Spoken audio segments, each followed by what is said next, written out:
Turning to the advisory now, and the Forgotten Women charity hosted the Live Like Her Challenge 2023 to support homeless women over the age of 55. To discuss who these forgotten women are and the lessons from the campaign, Helen Baker joins us from On Your Own 2 Feet.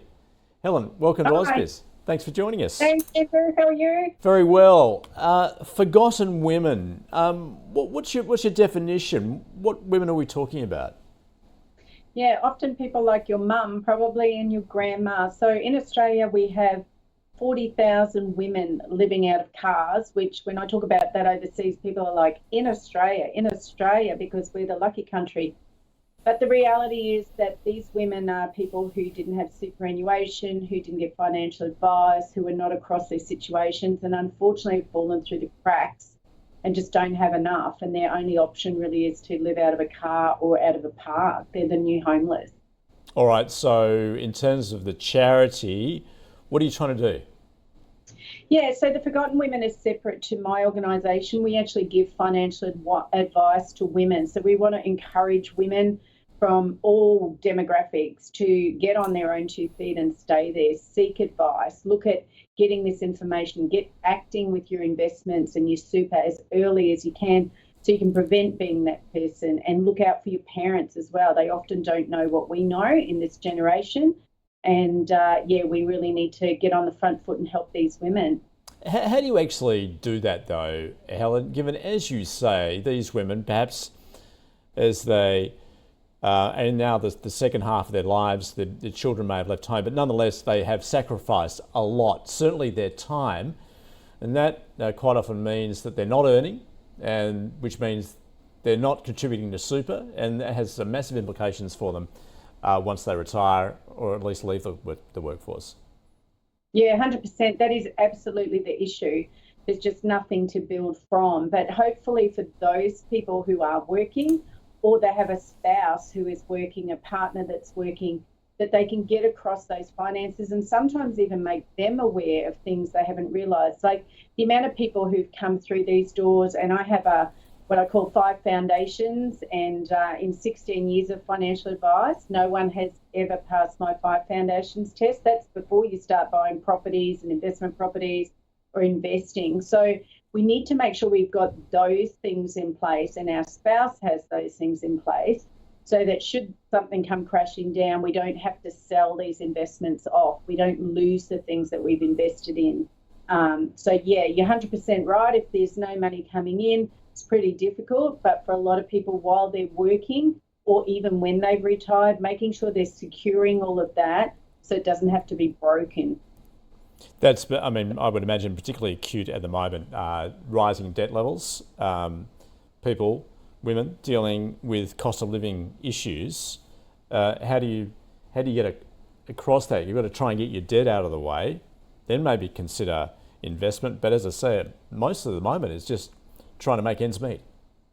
Yeah, I think the cost of living has really taken a big bite. And if you look at the ASPA numbers, which is the numbers we need to retire on, that's supposed to be about $55,000 a year for a single person, yet the age pension is paying like $29,000. And that's assuming you don't have rent or debt to commit to.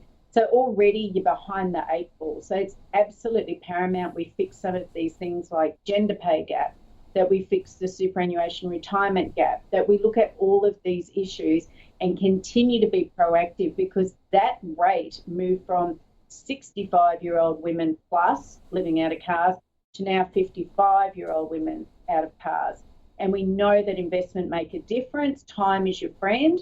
So the more you get on that, the more we take super seriously and take action earlier and build in the insurances underneath, like income protection for mental health if things are tough, rather than just being stranded and either not getting any income or no Centrelink. But we really want to work on building that investment piece inside and outside super. Well, you point to that issue, particularly if they're single women. They might have come from a broken relationship or even an abusive relationship. How do they move on from that point to try and find some financial security? Yeah, that's a big one. So many years ago, I wrote the book on divorce, On Your Own 2 Feet divorce, because what I was finding were people were coming in post-divorce and they'd already signed on the dotted line, not knowing that they were entitled to way more than they had signed off on. So again, it's an education piece to say, hey, understand what you don't know, get advice before you're signing off on the dotted line.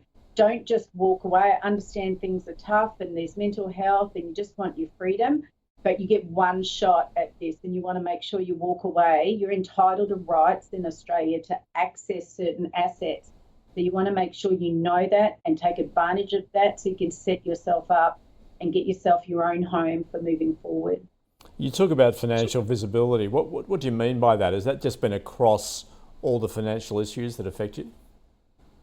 Yeah, I think in a family unit, often when we get busy, someone's taking care of the children and the cooking and all of these things, and finances often default to one partner or the other. And then it becomes a little astonishing that either the money wasn't invested, it's just sitting in cash, or money wasn't put in super, that it's in one person's super and not the other. So you want to understand and debts. We talk about sexually transmitted debt, where things are getting taken out in your name that you just, sign here, you didn't even see what it was about or know what it's about. All of those things you need to be across and be visibly across and being able to ask questions. There's no stupid question, as they say, and there isn't. So make sure you get across those things, understand what's happening, be accountable, because if you're going to see somebody, it will be in front that money is going missing or it's not invested, rather than all hidden behind some screens. And Helen, I know you say to improve your financial situation, you can consider upskilling, but also I guess if you're looking after kids, to try and share the load. Yeah, they're all great things as well. Obviously certain careers which we have not valued even since COVID, being aged care, being childcare, being teachers, nurses, things that are generally attractive for women by nature, the caring nature of women to work in, unfortunately still don't pay very well or not as well as other alternatives. But a lot of the kids that are coming through now, they're having these opportunities to go into organisations and careers where you can get paid, or even starting your own business or a side hustle, ways to build around the edges of these so you can get that money put away for the future, or paying the debts that we were talking about before from a mortgage, having some savings. All those things are important.